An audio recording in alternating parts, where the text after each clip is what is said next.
What's up guys? Today I have a review for you. In this video, I'm going to be reviewing the Outlier Mini by Yoyo. Okay, so before we get any further into the review, I just want to highlight the new box and what the unboxing experience will be like. Alright, so if you bought this Yoyo, this is what the unboxing will be like. So also recently changed their packaging, which I really like. I think this is definitely an improvement. The one before looked like this, so it was basically just a all black box and you would open this thing up and you would see the Offset logo, and then once you open that there would be this weird kind of shuriken mechanism. But what they've done with this new box is they've definitely branded it way better, so it's their brand colors everywhere. You can see Brand View's signature there. They definitely added way more detail and just made it look way nicer for the customer. Okay, so once you actually open this thing up, it's gonna say built for champions. And when you unfold that flap, it'll say like you, which I think it's really cool because then it kind of builds up suspense in a way also. And then it'll reveal whatever yo-yo you've got. And in this case, I got the Outlier Mini.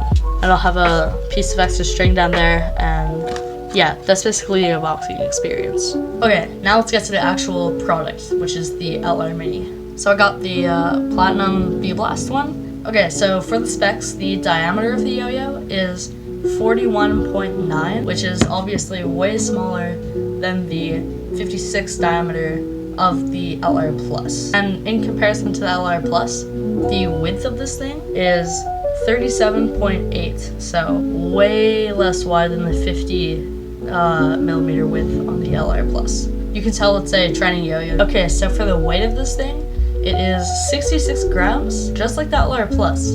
I have no idea how they achieved that because it's way downscaled. It says on the thing that it's still 66.1 aluminum and stainless steel, so it's the same material, it's just smaller and the same weight. So it's basically like it's an exact replica of the Outlier Plus, but just smaller. Okay, and after getting all the specs and everything out of the way, let's talk about why this yo-yo was made. Brand created this yo-yo, the Outlier Mini, because he saw a lot of footage of other world yo-yo champions making their own small yo-yos and practicing for competitions, and like these were the top people competing, and they're all doing way better than the other competition at the time, and that's because they were training with small yo-yos so that they can get their tricks consistent. So it's a way smaller diameter and a way smaller width, so it's way harder to hit like tricks with the string, so it's way smaller and a way less kind of catch zone, I guess, for the string to go into the gap of the yo-yo and do tricks. So it would help them if they could get used to this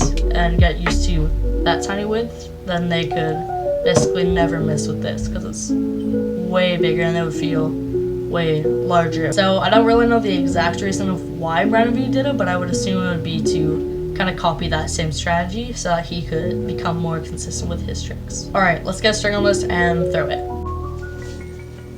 Alright, so right off the bat, just out of the box, when I first got this thing, it felt really small in the hand. Like it's not like blocky or anything, so it's pretty comfortable, but like obviously it's noticeably small, but like in the hand it just feels puny. Yeah, so throwing this thing, I must say, it does like kind of have a little bit less stability and power.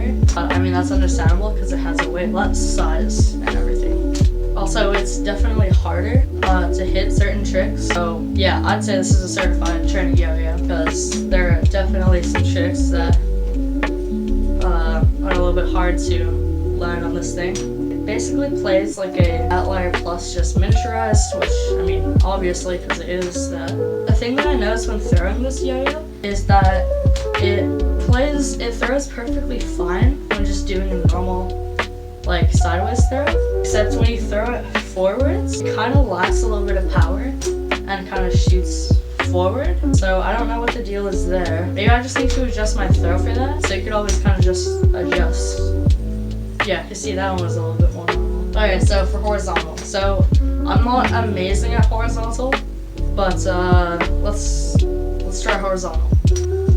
Holy, this thing is definitely hard to hit horizontal with. Oh, alright, I'm counting that. In general, this thing can handle like almost everything you throw at it. You know, speed tricks, meta tricks. It can handle all that stuff. For like technical tricks also, I think this thing actually works really well for that because it's so undersized, so it can just fit through everything without really being swayed much or having any trouble. So, and whips and slacks, like,